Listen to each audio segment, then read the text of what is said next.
Sejamos todos bem-vindos ao Centro Espírita Eurípides Bassanufo. Descobri hoje que dia 1º de novembro de 1948, nesse dia foi fundado pelo senhor José dos Reis e foi feita no dia 1º de novembro de 1948 o primeiro estatuto, foi eleita a primeira diretoria do Centro Espírita Eurípides Bassanufo. Há quantos anos? 75 anos. Aqui nesta casa espírita, assim como em todas as outras, o objetivo maior, tanto da espiritualidade como o nosso encarnado, é estudar o Evangelho de Jesus. E o seminário de hoje, Evangelho Redivivo, é uma ampliação, uma oportunidade para que nós possamos estudar e aprender mais sobre o Evangelho de Jesus e ter uma didática diferente, para que a gente possa tirar nossas dúvidas, participar melhor, conhecer melhor acerca dos temas que a gente tem discutido e principalmente do que vai ser trazido aqui hoje. Para iniciar nossas atividades do dia, vamos convidar o nosso irmão, amigo, que não pode programar viagem e ficar sem vir na segunda-feira aqui, para cantar uma música.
As atividades do dia, eu descobri aqui, Marlon, que também no dia 1º de novembro, que nasceu o centro, e no dia 1º de novembro foi o desencarne de Eurípides Bassanufo, em 1918.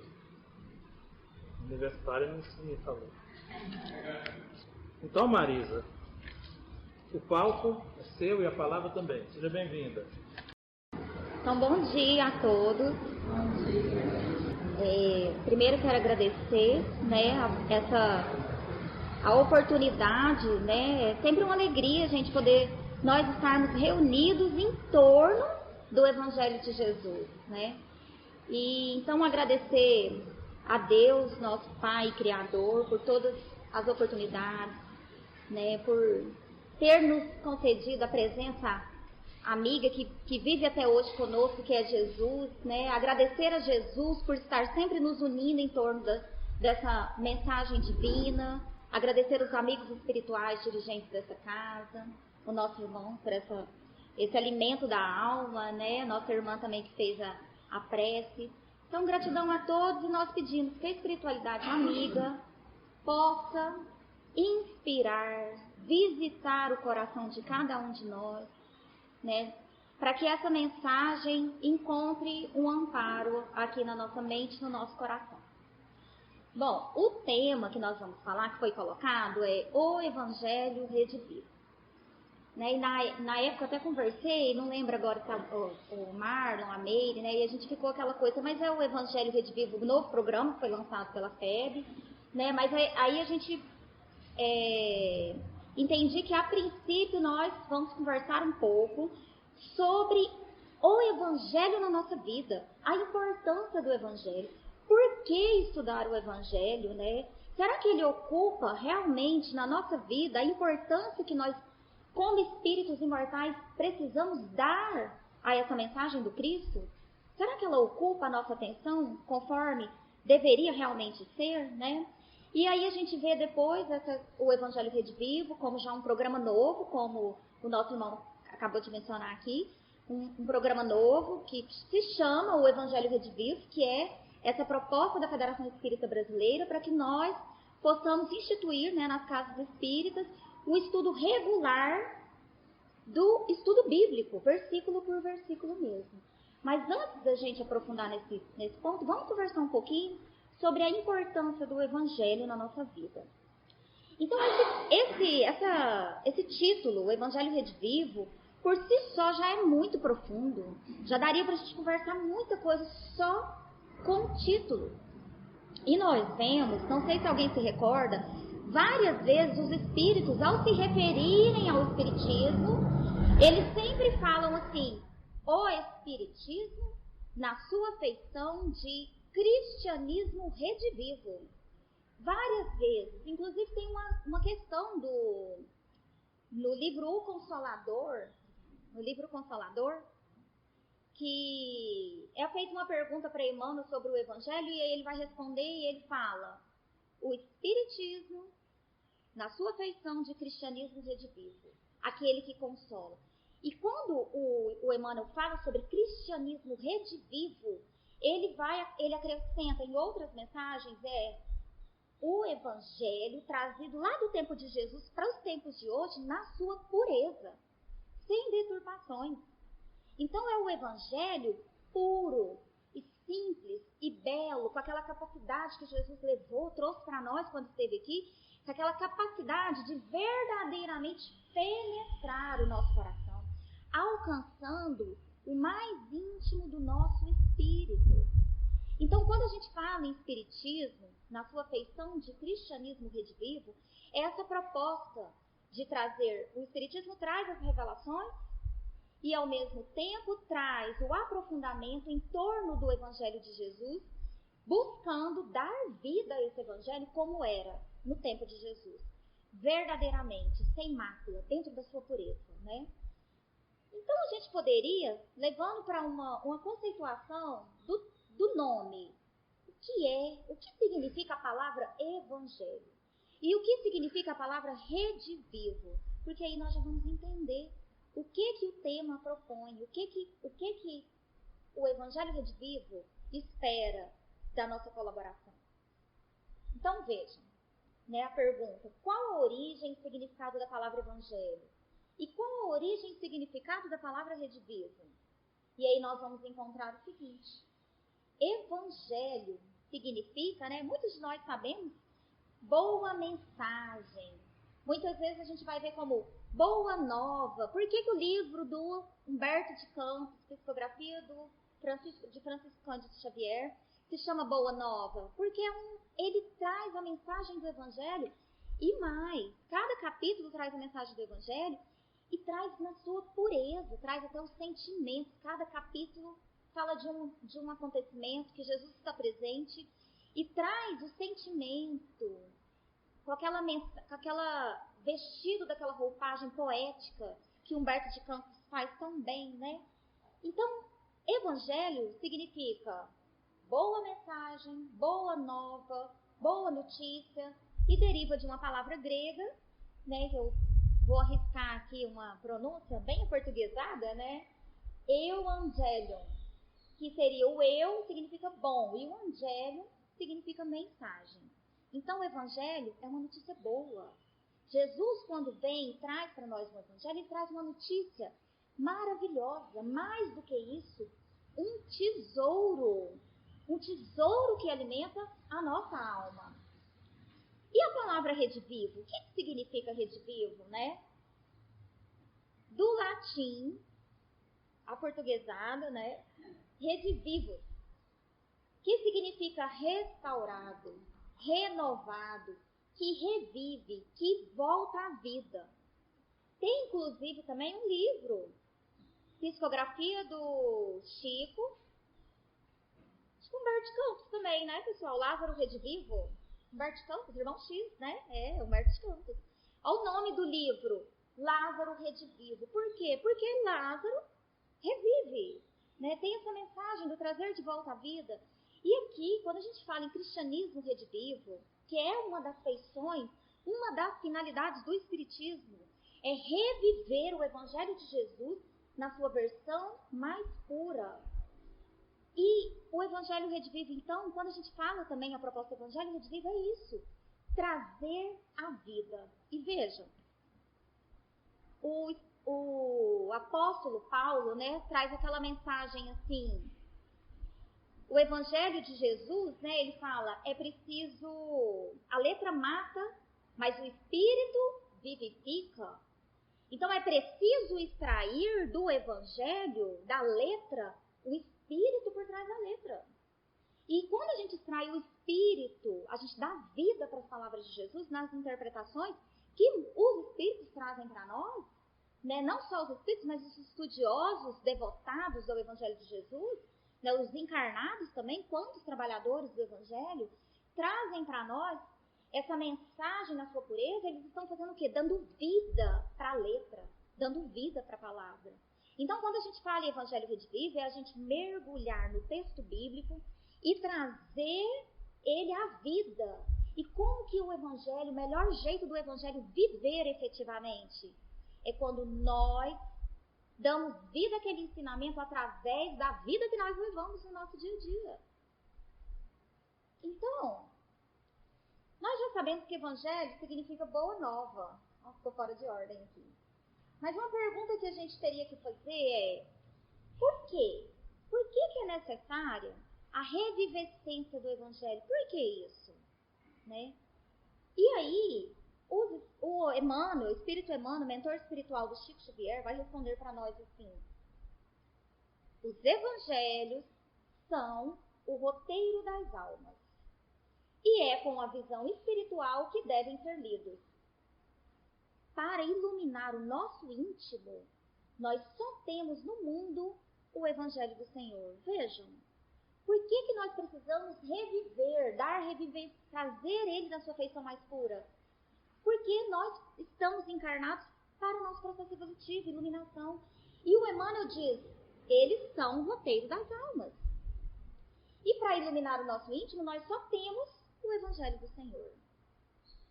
E mais, conhecimento evangélico é sol na alma. Então, o Evangelho, ele é de suma importância na nossa vida?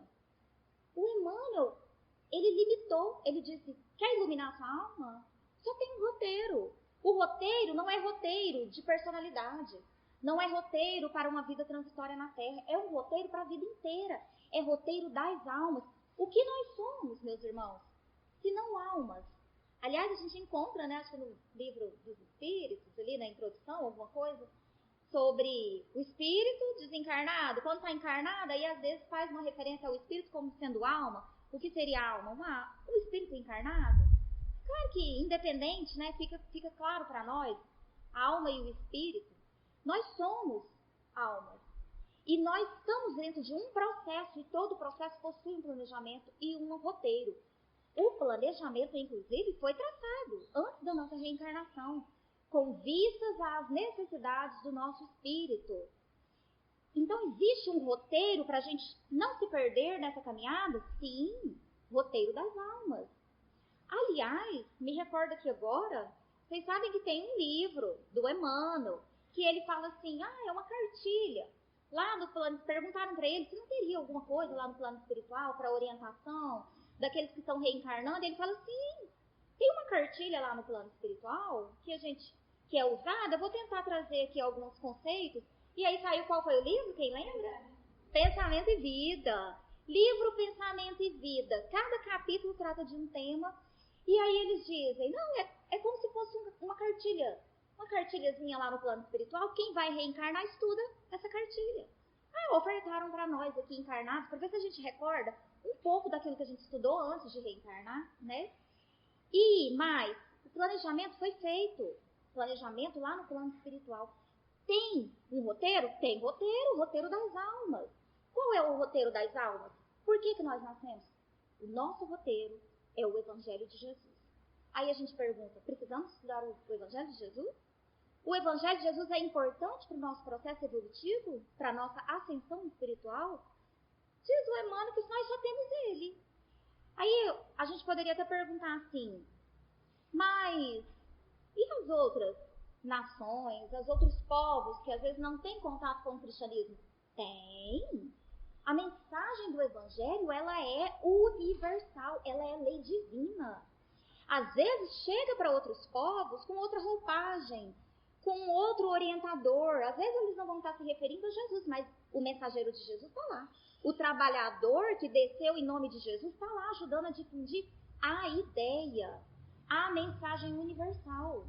Então o roteiro vai ser o mesmo, mude-se o nome de quem trouxe a mensagem, mude-se o nome dos textos, dos livros, mude-se a forma de escrever, o conteúdo daquela mensagem que é divina será sempre o mesmo para as almas, desde que ela esteja na sua pureza, né? Nós, os homens, é que muitas vezes falseamos as interpretações, né? Nos equivocamos.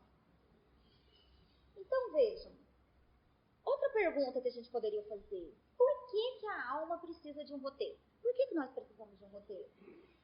O que essa alma pretende alcançar? A gente, aderindo a esse roteiro, o que nós pretendemos alcançar? E outra pergunta: por que nós nascemos aqui? Qual é o objetivo da reencarnação? Uma resposta rápida: qual é o objetivo da reencarnação? Evoluir, né? Uma resposta rápida. Evoluir. E quando nós evoluímos, nós vamos em direção a quê? Ou a quem? Deus, Jesus, porque Jesus está em comunhão com Deus. Quem que chega até Jesus? Ele alcança Deus também, porque Jesus está em comunhão com Deus, né?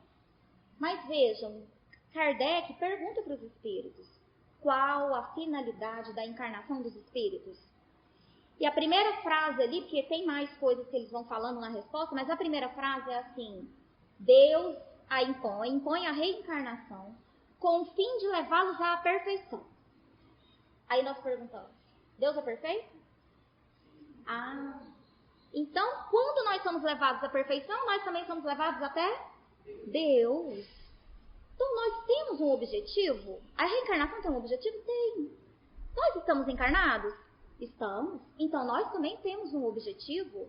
Nós estamos caminhando para a perfeição. Existe um roteiro para a gente seguir para essa perfeição? Existe. Vieram, além de estar na nossa consciência, né? Vieram, exemplificaram, deixaram escrito, que é para ver se a gente segue. A pessoa tem duas opções na vida: ou ela segue a vida aos trancos e barrancos, vai sofrer muito, ou se aproveita desse manancial que nós temos à nossa disposição, né? E uma coisa muito interessante, a gente vê várias vezes os espíritos comentando, já comentamos aqui em outras oportunidades, os espíritos, eu já vi Joana de Ângeles falar sobre isso, já vi André Luiz, e aqui nós trouxemos um texto de Emmanuel. eles usam uma metáfora para se referir a esse processo nosso evolutivo. Eu sempre tento me fixar um pouco nessa ideia, porque ela sempre traz a gente rápido, para a gente não esquecer o nosso objetivo e o caminho que a gente precisa trilhar, né? Os espíritos sempre dizem, duas asas. Olha como Emmanuel vem dizendo. Já se disse que duas asas conduzirão o espírito humano à presença de Deus. Se nós chegarmos à presença de Deus, nós chegamos onde? À perfeição. Nós teremos cumprido o objetivo das nossas reencarnações. E aí ele diz, duas asas conduzirão. Eu sempre me recordo, sempre penso nessas duas asas. Uma asa batendo sozinho, voa? Não voa. Nós precisamos de duas asas. Chegar até Deus, caminhar, trilhar o caminho da perfeição, necessitamos de duas asas. E aí o Emmanuel vai dizer, uma chama-se amor, a outra chama-se sabedoria. Nós precisamos do amor e precisamos da sabedoria. Muitas vezes nós vamos encontrar essas duas asas escritas como inteligência, amor, então sentimento, sabedoria e inteligência. São dois atributos que nós possuímos e precisamos desenvolver. Temos uma característica do nosso próprio espírito, da nossa própria natureza. Temos sentimentos e, ao mesmo tempo, temos inteligência, alcançamos a racionalidade. E é através desses dois caminhos progrediremos, mas nós precisamos investir no desenvolvimento dessas duas asas.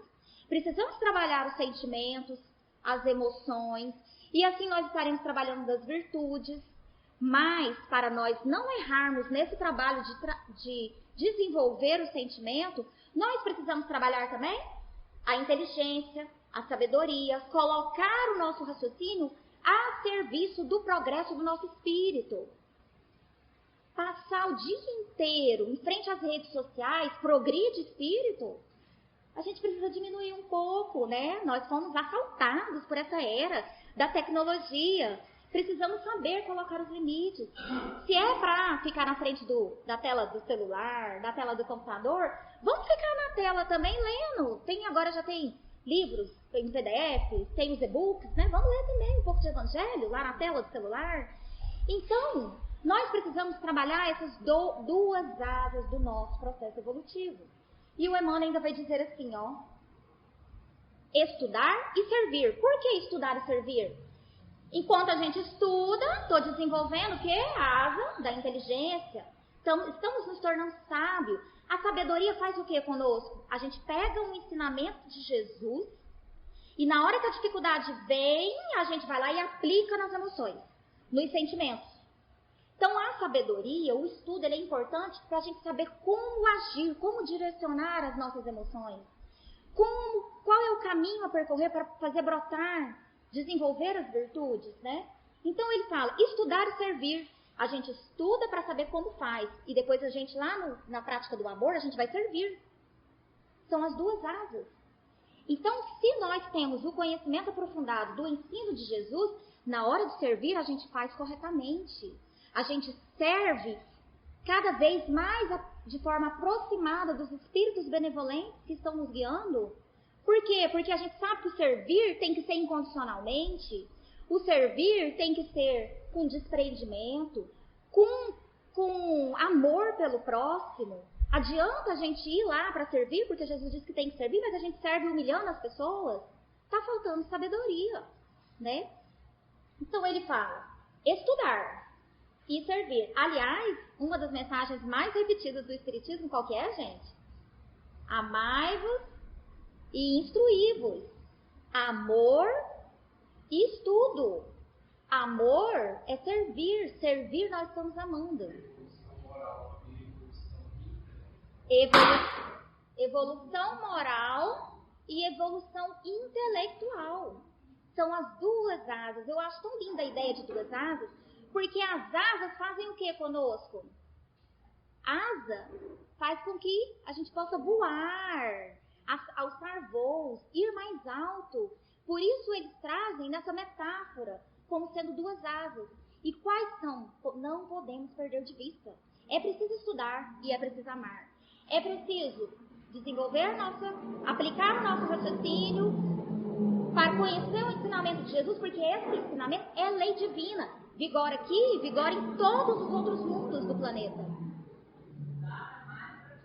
Estudar, amar, praticar, exatamente, né? Às vezes ama, mas o amor não é ativo, né? Precisa de um amor mais ativo, que vai lá e faz, né?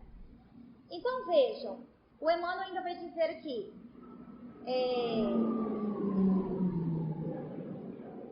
ele registra aqui para nós um dever.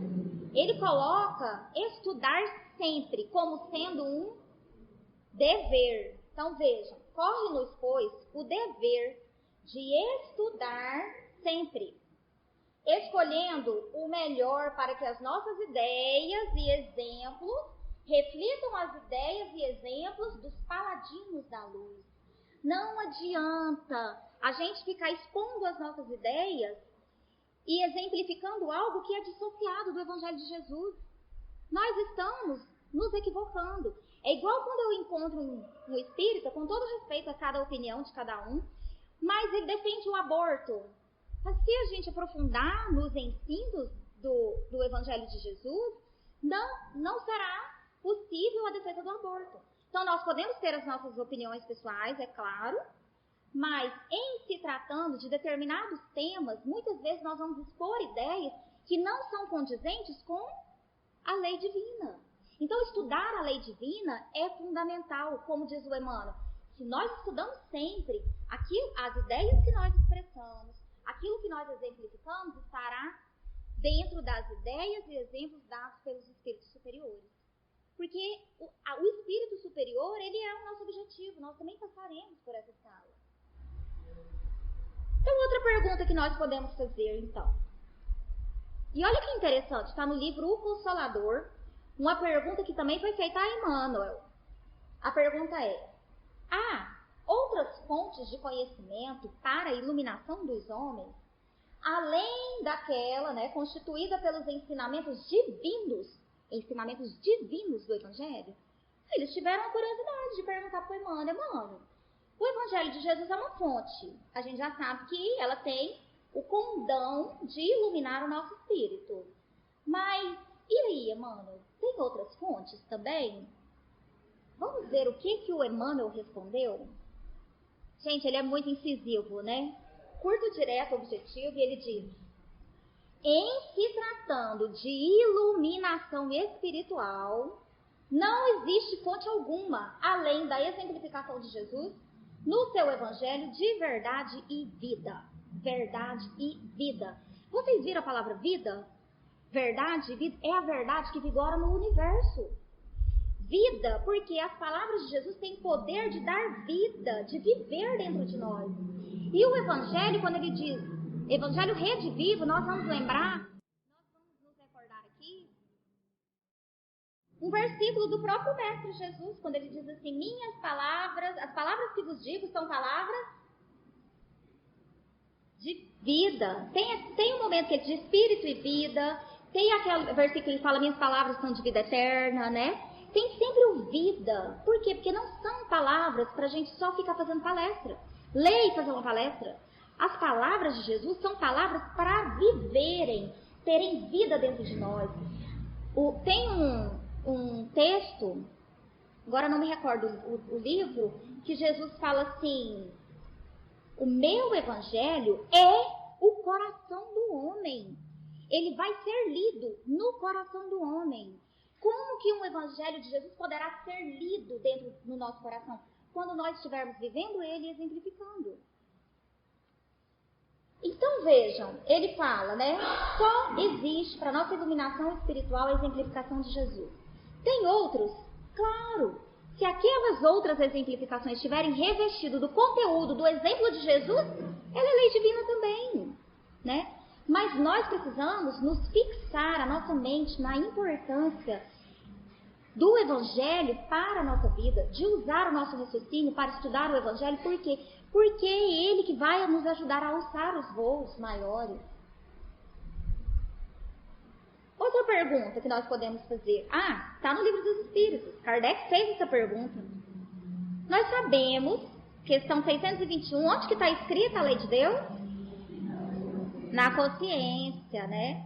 Então Kardec teve o cuidado. Quando ele pergunta, onde está escrita a lei de Deus? Ele não pergunta, onde está escrita a lei de Deus? E eles respondem, na consciência.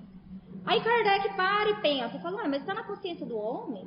Aí Jesus veio, aí o pessoal escreveu, né, sobre os ensinamentos de Jesus.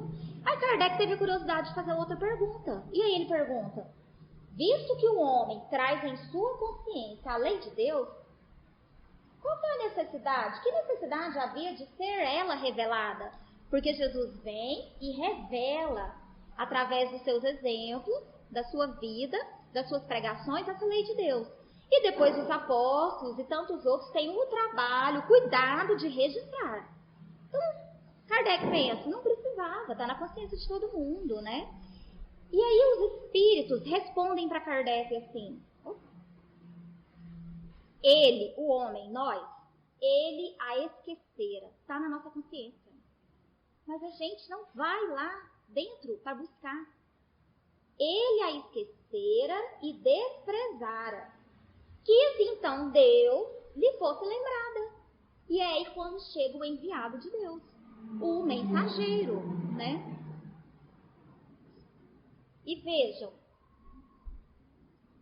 vocês já perceberam como é difícil o autoconhecimento? Como é difícil a dificuldade que nós temos de sentar e fazer silêncio dentro da nossa mente? Já foi tentar fazer um curso de meditação? Já tentei. É muito difícil. Mergulhar dentro da gente é difícil. Tanto é assim que nós aprendemos que quando uma coisa incomoda muito na outra pessoa, vocês já aprenderam? A outra pessoa é o nosso espelho. Quando alguma coisa deixa a gente muito contrariado, está na personalidade do outro, Joana de Ângeles diz para nós, é porque aquilo que nos incomoda também está dentro da gente. É só vasculhar que nós vamos descobrir. Está guardado debaixo do tapete. Quando a gente sente aquela necessidade de dizer, nossa, eu não sou assim, ó, se o fulano faz isso, eu jamais faria isso. Às vezes fez e não foi pouco, nas encarnações passadas, e está tudo guardado no subconsciente.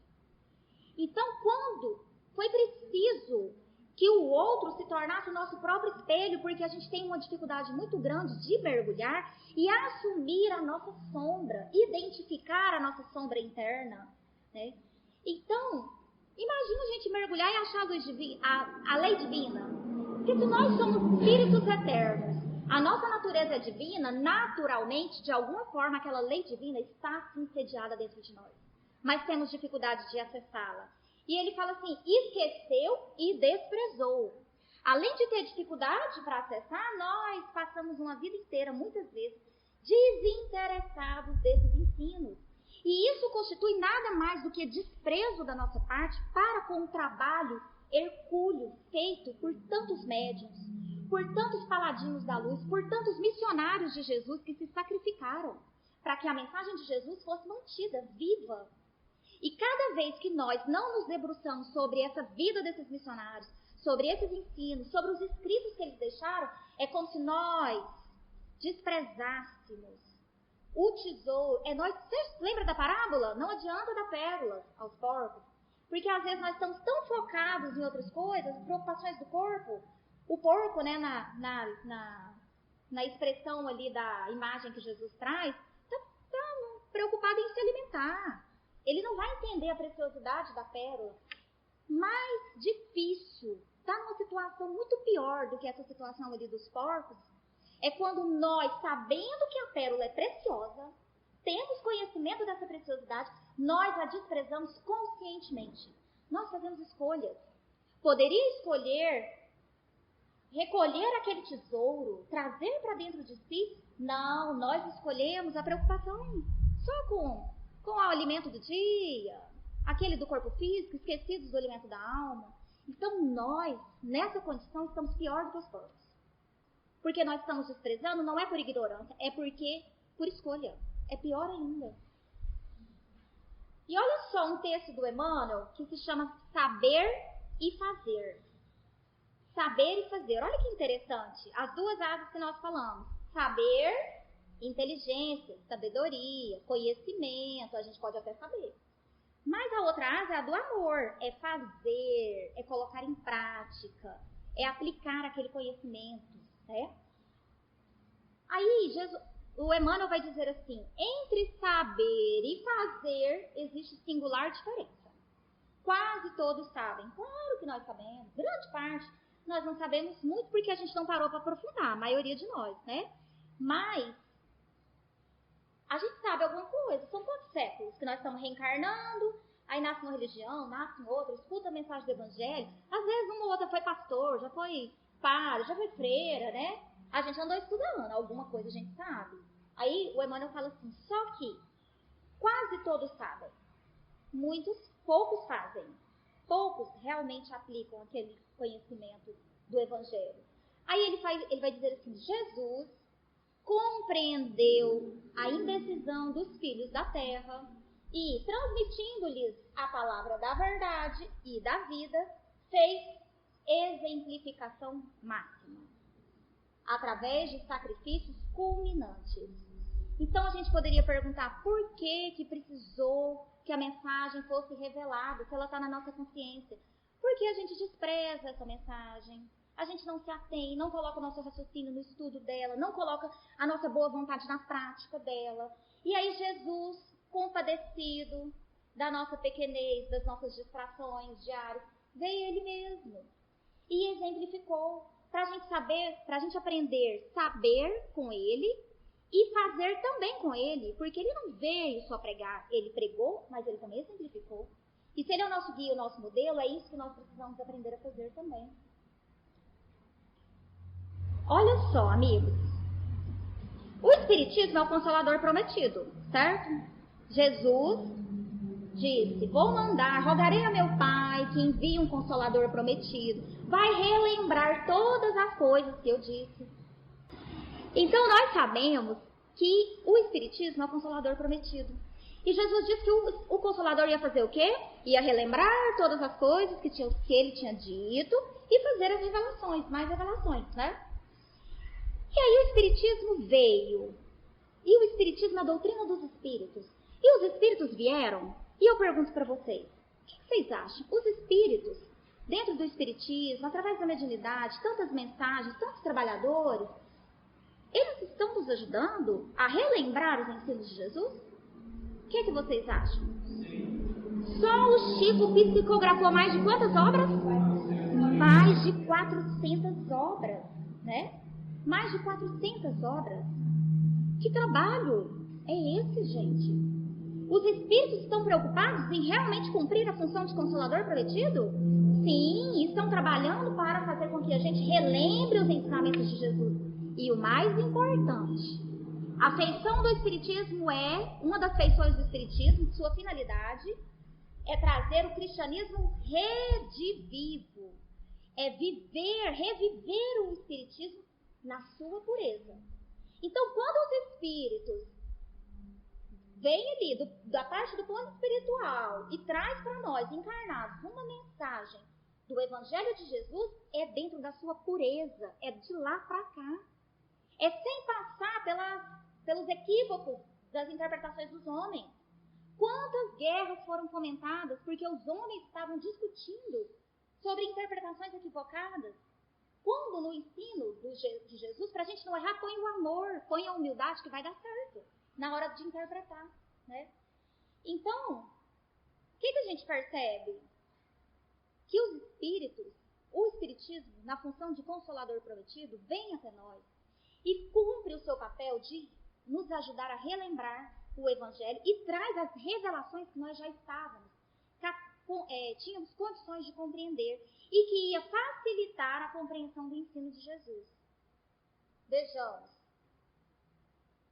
Vejamos só o Espírito Emmanuel, quantos comentários ao texto, aos versículos o Emmanuel fez. Vejam vocês.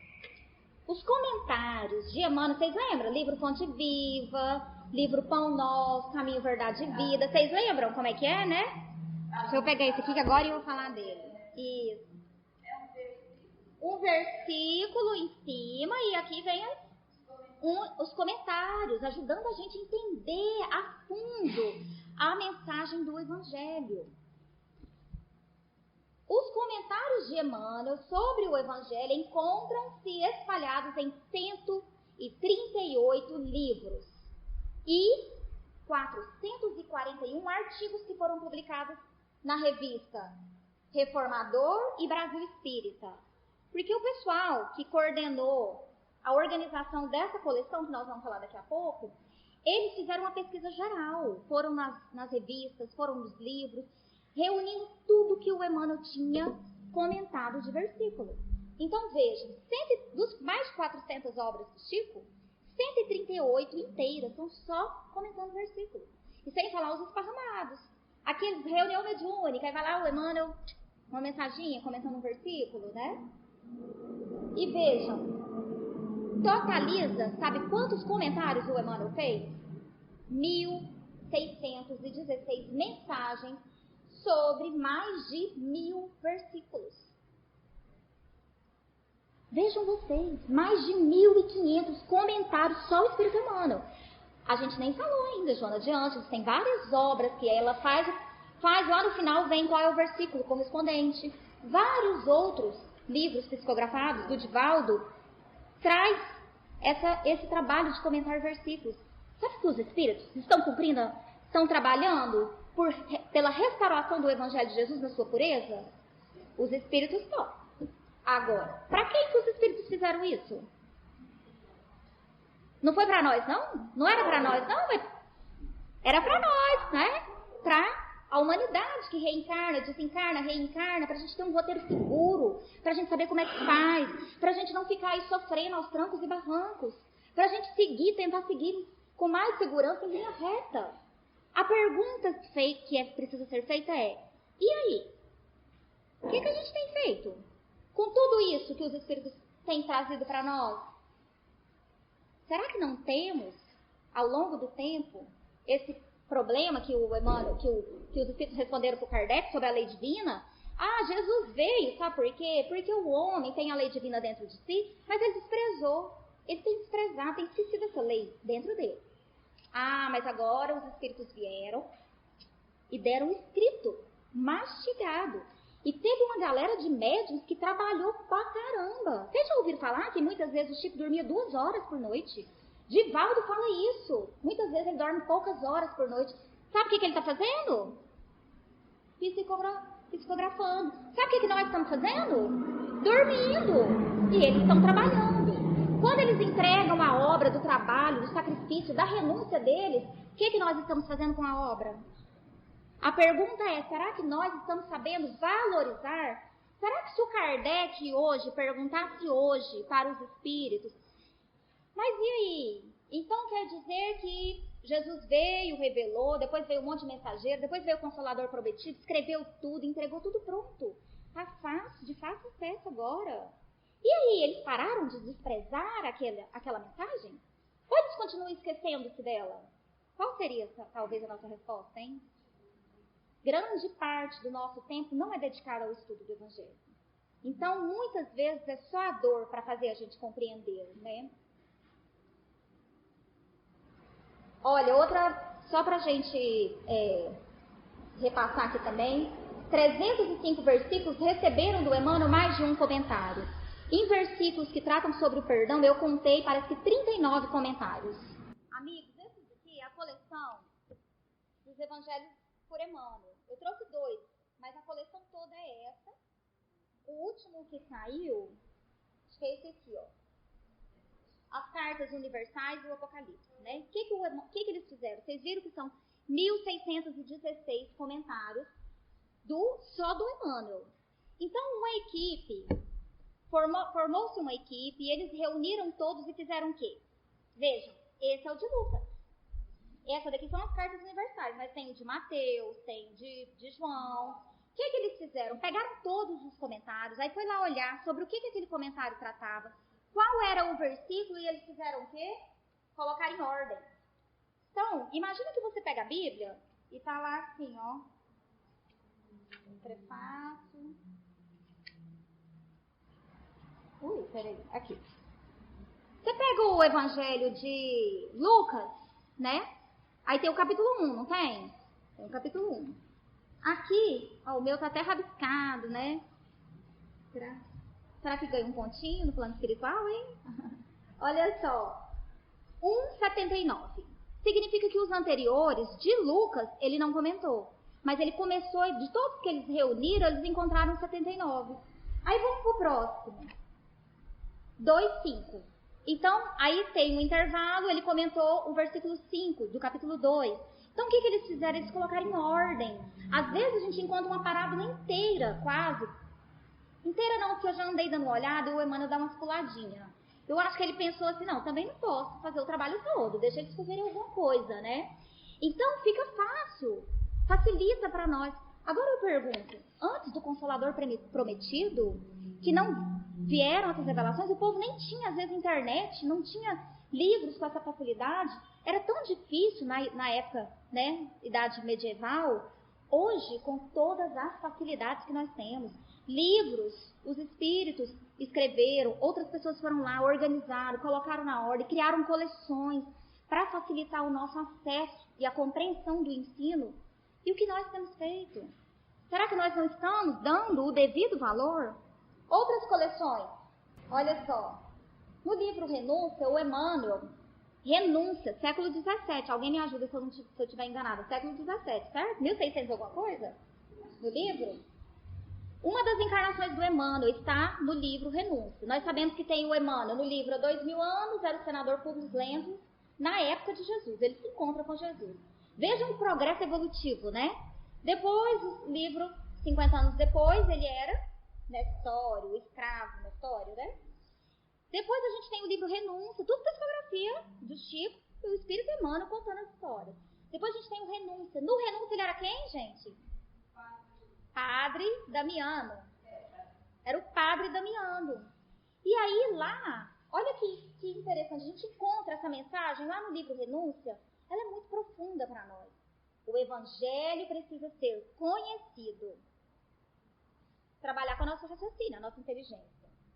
Meditado, trabalhar com a nossa inteligência. Sentido, quando ele já está trabalhando dentro da nossa alma. E vivido, é quando a gente deu vida realmente para aquele ensinamento. Nós precisamos fazer esse trabalho. Conhecer, refletir, meditar sobre o ensino, sentir, deixar que ele entre e viver. E aí, olha que interessante, que ela conta, a personagem, Alcione, conta como que era o estudo dela com o Padre Damiano. Nada mais, nada menos que quem, gente? Emmanuel. Pensa que luxo. Estudando, grupo de estudo. Quem é o professor? O Emmanuel, né? E ele está encarnado por aí. Talvez está frequentando um centro e é facilitador de estudo, né? Quiséramos nós saber onde que é para a gente poder entrar nessa turma, né? Mas a gente pode estudar com o Emmanuel através dos ensinos que ele deixou para nós, né? Olha só.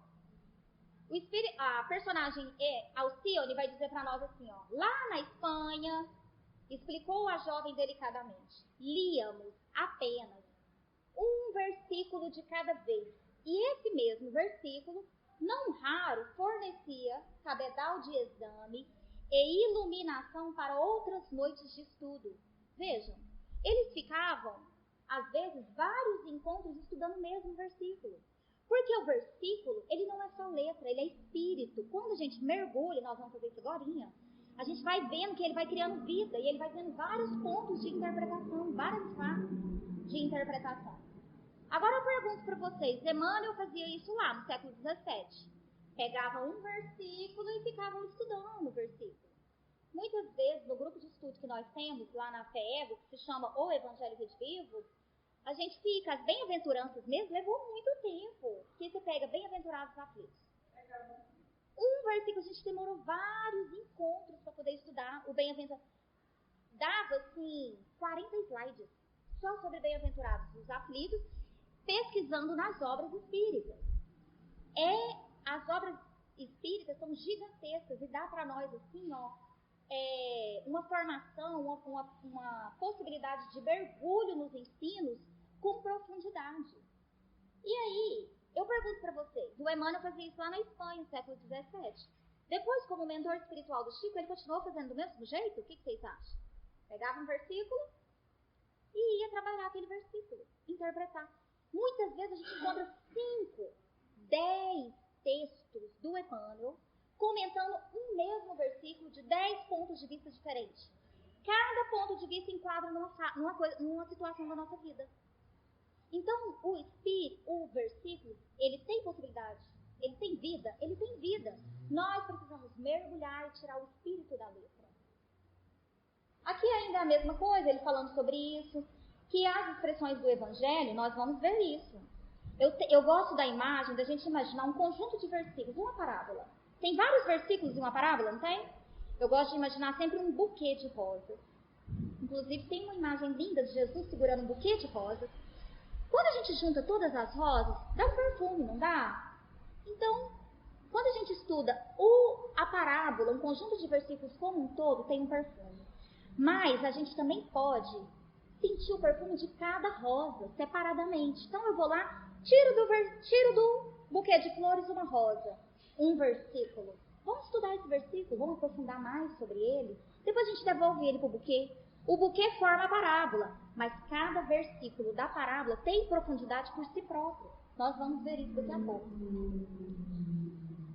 E qual que é a orientação de Emmanuel, então, em relação à forma de estudar os versículos? Ele vai falar sobre como ele faz. E olha que interessante, está lá na introdução do livro Caminho, Verdade e Vida. O título é assim, ó, Interpretações dos Textos Sagrados. E o Emmanuel vai dizer assim: em certas passagens, extraímos daí somente frases pequeninas. Pega uma passagem bíblica, tira uma expressão. Vocês nunca viram o Emmanuel? Aquele versículo, por exemplo, eu sempre lembro dele. Ele fala assim: vinde a mim, todos vós. Aí ele vai dar o título da mensagem e escreve assim: vinde. Ou então o título é ir. Aí ele começa: é muito bom ouvir Jesus falar vinde a mim. Mas e aí, vocês já conseguem ir? Vejam, ele faz um texto inteiro para trabalhar com o verbo da passagem. O versículo, eis que o semeador saiu a semear. O Emmanuel destrincha ele inteiro e vai falar do sair. O que é sair? Semeador, semear. Ele pega cada verbo e vai trabalhar o nosso comportamento dentro daquela ideia do que o verbo. A gente pode viver aquele verbo de sair espiritualmente. Sair do nosso comodismo, sair do orgulho, né? Para poder fazer o quê? Para ir semear. Então, a gente percebe que cada verbo, cada palavra tem vida por si próprio. A gente tem condições de levar para a nossa vida. Então, ele vai dizer, ele mesmo, em certas passagens, extraímos daí somente frases pequeninas, propondo-lhes fisionomia especial. No imenso conjunto de ensinamentos da Boa Nova, cada conceito do Cristo ou de seus colaboradores diretos adapta-se a determinada situação do espírito nas estradas da vida. Cada conceito. Eu posso pegar cada verbo, cada expressão, cada versículo, e extrair dali vários conceitos, várias ideias, todas elas espiritualizadas, e se adapta a um setor da nossa vida, a uma dificuldade que a gente enfrenta. O Emmanuel demonstrou isso para nós. 1616 comentários, mostrando 1616 pontos de vista para a nossa vida, né?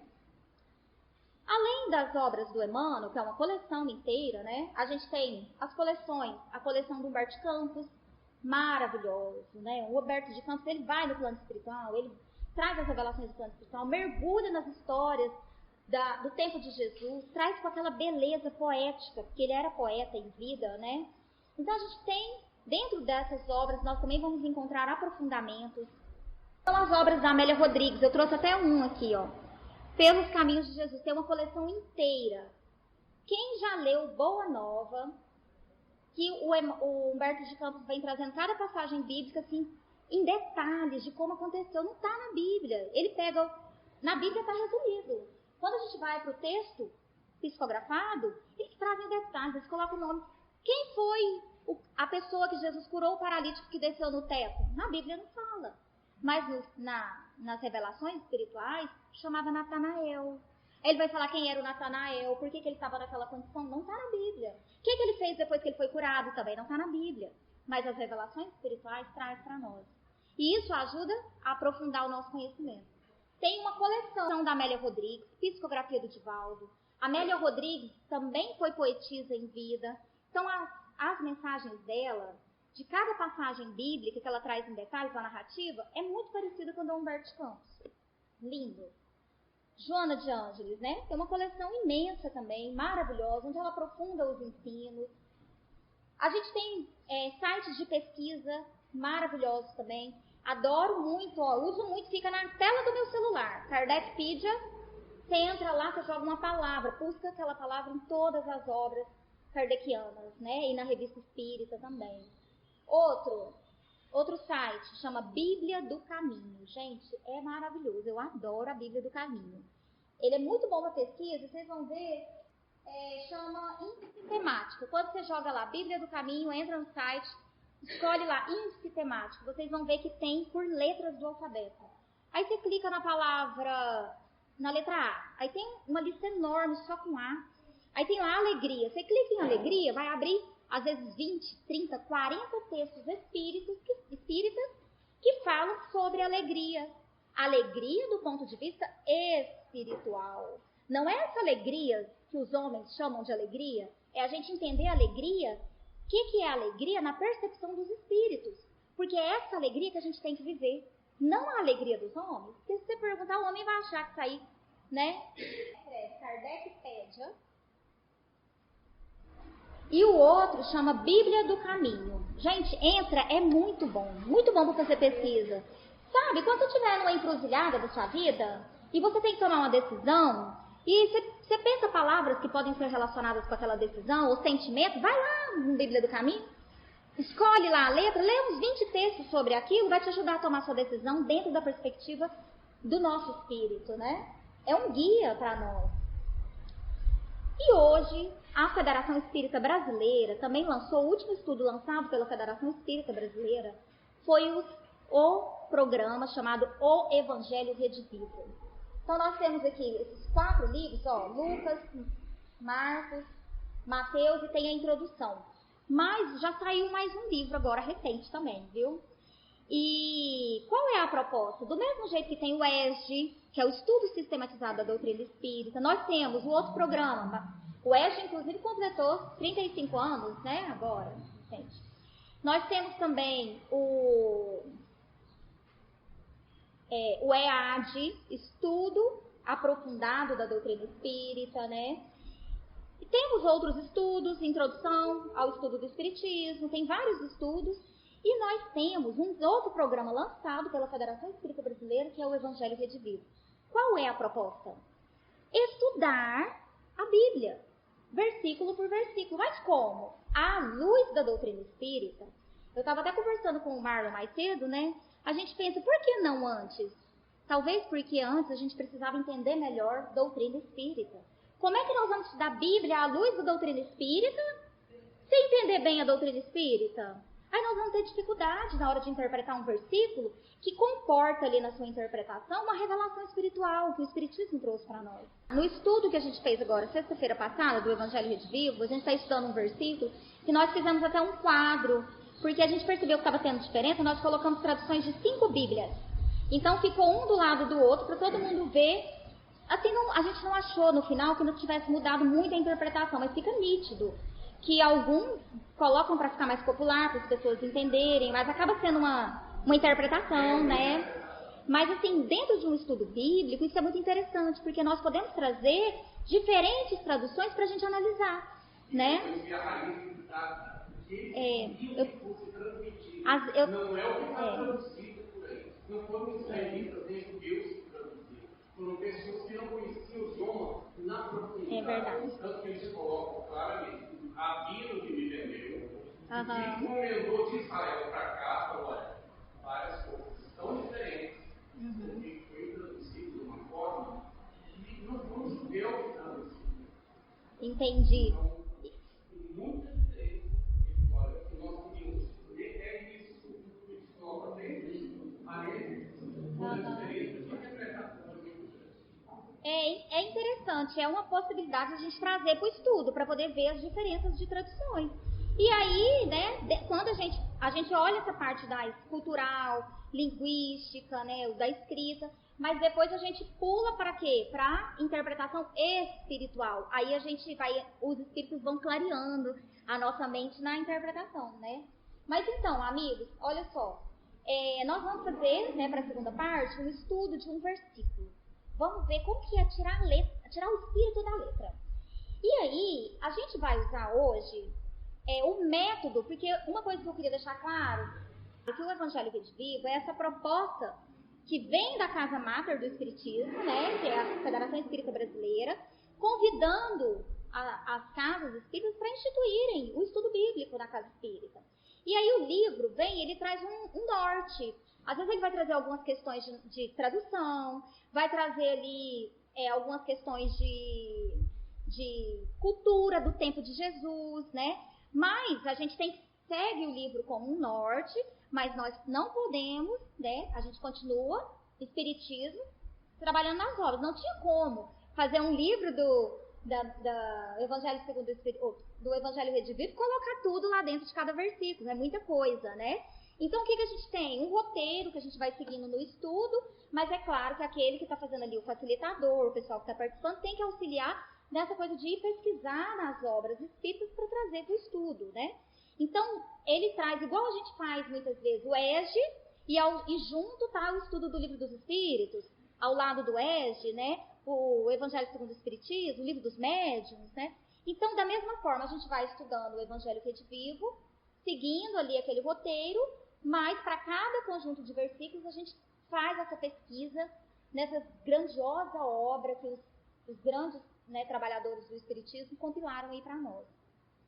E aí, o que acontece? O Evangelho Rede Vivo, ele tem um método próprio, né? Eu tenho uma amiga que ela fala assim, não, o pessoal quer estudar a Bíblia, é o Evangelho Rede Vivo, então ele tem que seguir o método. Ele segue aquele método. Por quê? Porque aquele método é o que dá também essa roupagem para o Evangelho, para o programa de estudo Evangelho Rede Vivo. Tem um método, né? Senão, a casa pode estar estudando a Bíblia, sem problema nenhum, com outro método que ela adotou, mas aí não vai ser o Evangelho Rede Vivo, o programa Evangelho Rede Vivo, porque não está trabalhando com o método do Evangelho Rede Vivo, né?